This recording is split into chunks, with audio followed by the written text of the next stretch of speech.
যে 61 ধারা অনুযায়ী যদি 24 ঘন্টার মধ্যে তদন্ত শেষ করতে না পারে তাহলে এটা ম্যাজিস্ট্রেটের নিকট পাঠাবে। এটা হচ্ছে নর্মাল প্রসিডিউরগত আলোচনা। এখন ম্যাজিস্ট্রেটের নিকট পাঠাবে এবং এমনি পাঠাবে না, এর জন্য প্রয়োজনীয় কাগজপত্রগুলো মেনটেন করে যা যা লিপিবদ্ধ করতে হয় তা লিপিবদ্ধ করে তার কাছে পাঠাবে ম্যাজিস্ট্রেটের নিকট। কোন ম্যাজিস্ট্রেটের নিকট? জুডিশিয়াল ম্যাজিস্ট্রেটের নিকট। জুডিশিয়াল ম্যাজিস্ট্রেটের নিকট পাঠাবে। আচ্ছা, পাঠালো। জুডিশিয়াল ম্যাজিস্ট্রেটের নিকটে পাঠালো। 2 নম্বর পয়েন্ট হচ্ছে ম্যাজিস্ট্রেটের তখন করণীয় কী থাকে।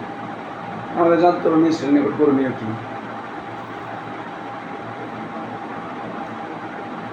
আসামিকে ম্যাজিস্ট্রেটের নিকট প্রেরণ করা হলে উক্ত মামলা তার বিচার করার ক্ষমতা থাক বা না থাক তিনি উপযুক্ত মনে করলে তাকে সেই পুলিশের নিকট বা সেই থানার নিকট থাকা নিয়োজিত পুলিশদের হেফাজতে দিতে পারেন, যার ক্ষমতা রয়েছে তার। তবে এই হেফাজতের ক্ষমতা সম্পর্কে আইনে বলে দেওয়া আছে, এটা টাইম লিমিটেশন হবে সর্বোচ্চ 15 দিন। সর্বোচ্চ 15 দিন এটা ম্যাজিস্ট্রেট করবেন। এখন প্রশ্ন হচ্ছে কোন ম্যাজিস্ট্রেট করতে পারবেন, এটা আবার আমরা এখন বিষয়টা জানার চেষ্টা করব। বলা হচ্ছে তৃতীয় শ্রেণীর কোনো ম্যাজিস্ট্রেট বা সরকার কর্তৃক বিশেষ ক্ষমতাপ্রাপ্ত নয় এমন কোনো দ্বিতীয় শ্রেণীর ম্যাজিস্ট্রেট এই নির্দেশ দিতে পারেন না। অর্থাৎ কে দিতে পারছেন? প্রথম শ্রেণীর ম্যাজিস্ট্রেট এবং ক্ষমতাপ্রাপ্ত দ্বিতীয় শ্রেণীর ম্যাজিস্ট্রেট। কথাটা সহজ মানে হচ্ছে এটা। ফার্স্ট ক্লাস ম্যাজিস্ট্রেট পারবেই, সেকেন্ড ক্লাস ম্যাজিস্ট্রেটকে যদি পাওয়ার দেওয়া হয় উনিও পারবেন। এটা হচ্ছে সহজ করে বলবো। কি পারবেন এটা আমার পড়া দরকার নেই, কি পারবে এটা বললে কেন বুঝবো বাকিরা পারবেন।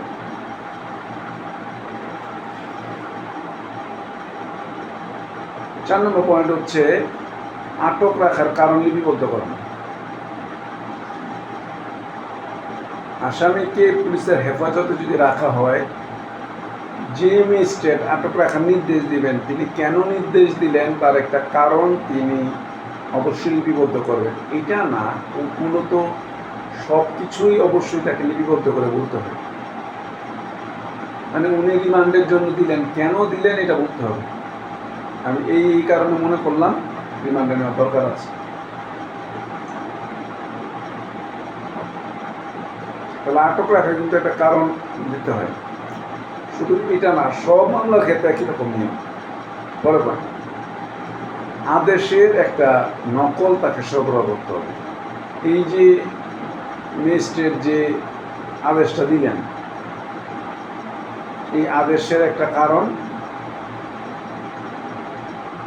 তিনি ঊর্ধ্বতন যে কর্তৃপক্ষ আছেন, উনি যে প্রথম শ্রেণীর ম্যাজিস্ট্রেটের উপর, উনি তো চিফ জুডিশিয়াল ম্যাজিস্ট্রেটের আন্ডারে, উনাকে একটা কপি দিয়ে জানাবেন যে আমি কিন্তু ওই মামলার ওই আসামিকে এই কয়েকদিনের জন্য রিমান্ড দিয়েছি, যিনি যার আন্ডারে আর কি।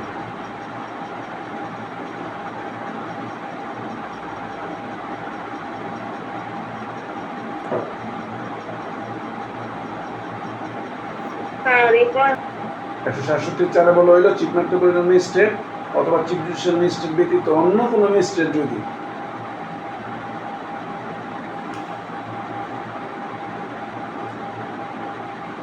এইরকম যদি এই যে আদেশগুলি দেন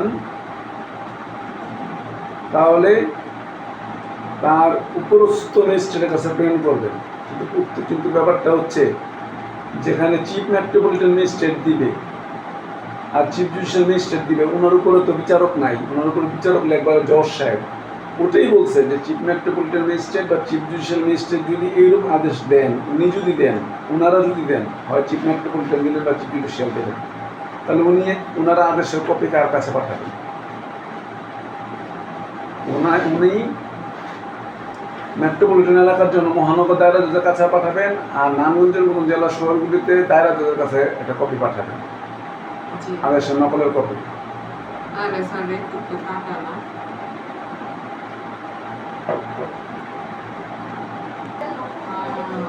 তাহলে এই পয়েন্টটা আমরা যখন সাথে অ্যাড করে রাখবো তাহলে আমার তাহলে আমাদের কনসেপ্ট ক্লিয়ার।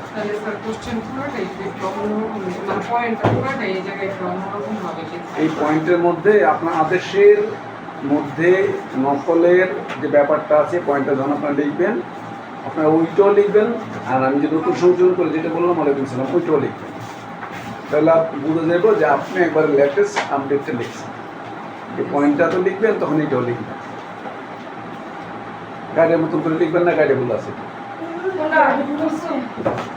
ওই যে চিফ জুডিশিয়াল ম্যাজিস্ট্রেট